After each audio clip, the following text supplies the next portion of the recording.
কাফনের কাপড়ে কোনো পকেট থাকে? থাকে না, নিয়ে যেতে পারবেন না। আপনি মারা যাওয়ার পরে যে কাফনের কাপড়টা কেনা হবে, আপনি জানেন সেটা টরে কাপড় কেনা হবে না? আপনি কি জানেন সেটা কোনো দামি কাপড় কেনা হবে না? কাপড়ের মধ্যে সবচেয়ে সস্তা কাপড় দিয়ে আপনাকে কাফন দেওয়া হবে। কারণ যাদের জন্য এই সুদের কারবার করে টাকার পাহাড় গড়েছেন সেই সন্তানরাই বলবে, এবং তাদের বলাটা অযৌক্তিক না, যে এখানে দামি কাপড় দিয়ে লাভ কি? মাটির সাথে মিশে যাবে, নষ্ট হয়ে যাবে, কে দেখবে? দামি সাবান দিয়ে আপনাকে গোসল করাবে না। এই দুনিয়া থেকে কিছু নিয়ে যেতে পারবেন না, সব রেখে যেতে হবে। ভাগ বটরা করে ছেলে মেয়েরা খাবে। আর হারাম কামাই করছেন আপনি, জবাব দিতে হবে আপনার। আপনার চেয়ে বড় নির্বোধ কে আছে যে কামাই করবেন, চুরি করবেন যাদের জন্য, তারা কেউ আপনার চুরির দায় নিবে না। আপনার শাস্তি আপনাকেই ভোগ করতে হবে। তারপর আপনি অপরাধ করছেন। হারাম থেকে বের হয়ে আসবো তো ইনশাআল্লাহ। যুবক ভাইরা প্রতিজ্ঞা করেন, অন্য কোনো আমল করতে খুব বেশি, নফল আমল খুব বেশি করতে পারেন না, কোনো টেনশন নেই। দোয়া দরুদ খুব বেশি পড়তে পারেন না, কোনো টেনশন নেই। জীবনে একটা ওয়াজ মাহফিলও আসতে পারেন নাই, কোনো টেনশন নেই।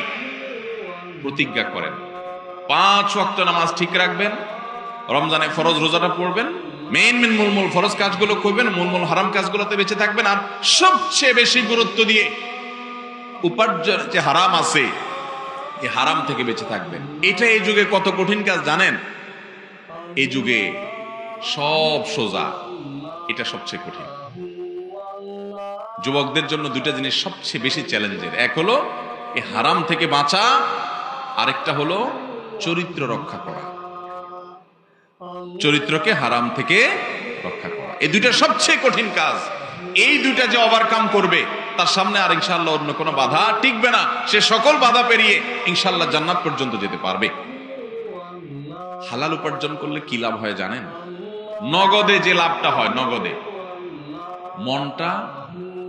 মনটা থাকে রিল্যাক্স মুডে, সুখে থাকে মানুষ। হালাল উপার্জন করলে মানুষ কি থাকে? টাকা যারা কামাই করে 2 নম্বর পথে, তারাও তো সুখের জন্যই কামাই করে, না দুঃখের জন্য করে? হারাম টাকা যারা কামায় কিসের জন্য করে? সুখের আশা না করে? কিন্তু বাস্তবতা কি জানেন? হারামখোর এই টাকা তাকে কখনো সুখ দেয় না। সুখ যদি কিছু পায়, তার ছেলে মেয়ে নাতিপুতি তারা বাপসাব নিয়ে রাস্তাঘাটে চলে, জানে না তাদের দাদা বড় ডাকাত, তাদের বাপ বড় চোর, বড় দুর্নীতিবাজ, বড় ঘুষখোর, বড় সুদখোর, হারামখোর। এটা তো ছেলে মেয়ে জানে না। তারা তো মোজ মাস্তি করে বাপে কামাইছে, বাপে যে 2 নম্বর পথে কামাইছে, দাদা যে 2 নম্বর পথে কামাইছে, নানা যে 2 নম্বর পথে কামাইছে, এটা তো নাতিরা জানে না, ছেলে মেয়ে জানে না। তারা মোজ মাস্তি করে ঘুরে বেড়ায়।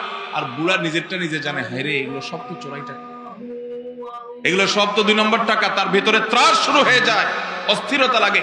ওই যে মুরব্বীর কথা বলছি, উনি আমাকে বলছেন, হুজুর আমার কাছে তো ভালো লাগে না, আমি তো জানি এগুলো সব মানুষের রক্ত চোষা টাকা।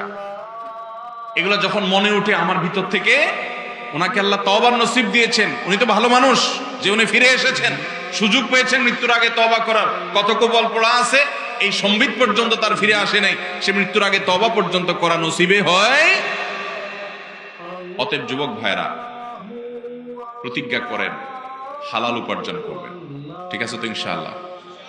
জীবনে কখনো একটি টাকা, 1 টাকার একটা কয়েন হারাম হলে এভাবে ছুঁড়ে ফেলে দিব, ওইটা আমার দরকার নেই, ঠিক আছে না ইনশাআল্লাহ?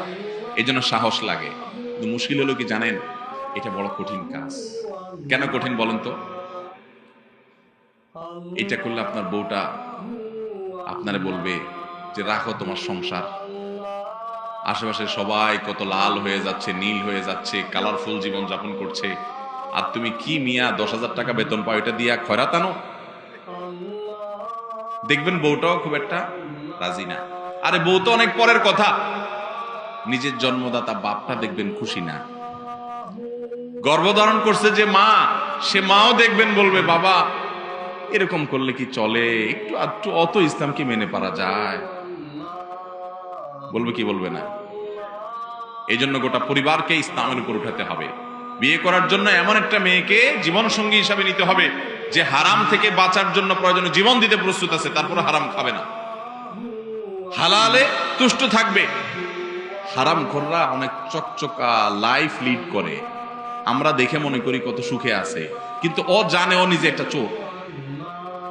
জানে কি জানে না? এটারে বলে অপরাধ বোধের অদৃশ্য দাহন। ভেতর থেকে জ্বালা পোড়া আছে, উপর দিয়ে হাসে ফিটফাট, ভেতরে কিন্তু সদরঘাট। কারণ সে জানে সে কি, সে দুর্নীতিবাজ, সে চোর, সে ডাকাত, সে খুনি, সে মানুষের রক্ত চুষা, সে হারাম খাইছে, এটা সে জানে। আমরা বাহির থেকে দেখে মনে করি আমরা সুখে আছে, সে জানে তার মনে কত অস্থিরতা, পেরেশানি। আর যদি হালাল উপার্জন করেন কি লাভ হবে জানেন? সব বাদ দেন, নগদ লাভ হবে কি, আপনার হয়তো অনেক বড় বিল্ডিং নাও হইতে পারে, আবার অনেকে হালাল করেও বিল্ডিং হয়, গাড়ি বাড়ি হয়, আল্লাহ তাদেরকে দেয়, ব্যবসা বাণিজ্য করে হালাল পথেও মানুষ পয়সাওয়ালা হয়। পয়সাওয়ালা হয় কিন্তু আবার দোষের না, ভুল বুঝেন না, আল্লাহ একজনকে হালাল টাকা দিছে, হালাল টাকা কোটি কোটি টাকা হয়ে গেল, হইতে পারে কি পারে না? পারে, কিন্তু এটা কঠিন। আপনি যদি হালাল টাকায় একটু কুড়ের ঘরে থাকেন, কুড়ের ঘরে, আর আপনার ঘরে শান্তি থাকে, মানুষ দেখে আপনার পাত্তা দিবে না, বলবে আরে গরিব মানুষ। ওই যে দেখেন না, কোন এক বেটা আছে অনলাইনে শুধু গালি দেয়, তোরা গরিব মানুষ। তো এলাকা মানুষ আপনাকে এরকম গালি দিবে, বলবে বেটা তুই গরিব মানুষ। অথচ গরিব মানুষ হওয়া কি না কোনো গালি, এটা কোনো দোষের বিষয়